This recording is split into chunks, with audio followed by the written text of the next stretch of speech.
ಯಾಕೆಂದರೆ 3,500 ಕೊಟ್ಟರೆ ನಾಳೆ ಮತ್ತೆ ಗೊಬ್ಬರ ರೇಟ್ ಹೆಚ್ಚು ಮಾಡ್ತಾರೆ, ಗಾಡಿಗಳ ರೇಟ್ ಹೆಚ್ಚು ಮಾಡ್ತಾರೆ, ಟ್ರ್ಯಾಕ್ಟರ್ಗಳ ರೇಟ್ ಹೆಚ್ಚು ಮಾಡ್ತಾರೆ, 1-2 ಎಲ್ಲ ಹೆಚ್ಚು ಮಾಡ್ತಾರೆ.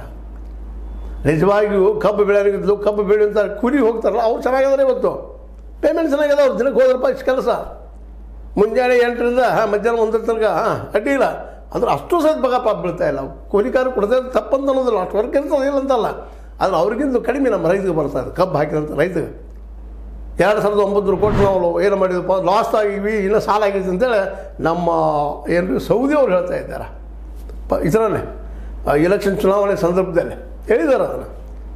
2,900 ಕೋಟಿ ಸಾಲ ಆದಂತ, ಅದಕ್ಕೆ ಸಾಲ ಹರಿದ ಬಗೆಹರಿಸಿದ ಕೋಟಿ ಇಲ್ಲ, ದೊಡ್ಡ ವಿಷಯ ಅಲ್ಲ ಅಂತಾರೆ. ನಾವು ಹೇಳೋದು ಇಷ್ಟೇ ಇಲ್ಲ, ಯಾರೂ ಇರೋರು ಅವರು ಅದೇ ರೀತಿ ನಮ್ಮ ಸತೀಶ್ ಅವರು ಹಾಗೆ ಇರ್ಬೋದು. ಮತ್ತೆಲ್ಲ ಕಾಂಗ್ರೆಸ್ BJP ಎಲ್ಲ ನಾಯಕರು ವಿಶೇಷವಾಗಿ ಶುಗರ್ ಫ್ಯಾಕ್ಟ್ರಿ ಹಾಕೊಳ್ಳೋದ್ರಿಂದ ಆ ಲಾಬಿಗೆ ಬಗ್ತಾ ಇದ್ದಾರೆ. ಮುಖ್ಯಂದ್ರೆ ಅವರಿಂದ ಪಾರ್ಟಿ ಫಂಡ್ ಬರ್ತದೆ, ಪಾಪ ರೈತರಿಂದ ಏನು ಬರೋದು. ಅದಕ್ಕೆ ರೈತರ ಕಬ್ಬಿನ ಬೆಲೆ ಏನದಪ್ಪ ಅಂದ್ರೆ ಸ್ವತಃ ರೈತ ನಿರ್ಧಾರ ಮಾಡುವಂಥದ್ದಾಗಬೇಕು. ಅವು ಎಷ್ಟು ಖರ್ಚು ಮಾಡ್ಯಾನ ಅದ್ರ ಮೇಲೆ ಲಾಭ ಹಾಕಿಕೊಡ್ಬೇಕು. ಇದನ್ನು ಹೇಳ್ತದೆ MS ಸ್ವಾಮಿನಾಥನ್ ಆಯೋಗ. ಅದನ್ನು ಅಡಾಪ್ಟ್ ಮಾಡಲಿಕ್ಕೆ ತಯಾರಿಲ್ಲ, ಕಾನೂನು ಮಾಡೋಕ್ಕೆ ತಯಾರಿಲ್ಲ. ಹೋಲ್ಗಡೆಗೆ ಬೆಂಬಲ ಬೆಲೆ ಕೋಟಿ ರೂಪಾಯಿ ಕನಿಷ್ಠ 3,500 ಅದೂ ಇಲ್ಲ. ಹೋಗಲಿ 15 ಸಾವಿರ ಕೊಡ್ತೀರಿ ಏನ್ರಿ ಅಂದ್ರೆ ಅದೂ ಇಲ್ಲ. ಕಾನೂನದ ಇದು ಈ ದೇಶದ ರೈತರ ದುರಂತ ಪರಿಸ್ಥಿತಿ. ಅದು ಇವತ್ತು ಮತ್ತೆ ಮುಂದುವರಿಸಿದಾರೆ. ಎಲ್ಲ ಕಡೆ ಬಂದ್ ಆಗ್ತಾಯಿದೆ. ಇವತ್ತಂತೂ ಉಪವಾಸ ಸತ್ಯಾಗ್ರಹ ಬಂದ್, ಕರ್ನಾಟಕ ಬಂದ್ ನಾವು ಹೇಳ್ತೀವಿ ಅಂತ ಅನ್ನುವಂಥ ನಿರ್ಧಾರಕ್ಕೆ ಬಂದಿದ್ದಾರೆ ರೈತರು. ಸರಿಯಾದ ನಿರ್ಧಾರದ.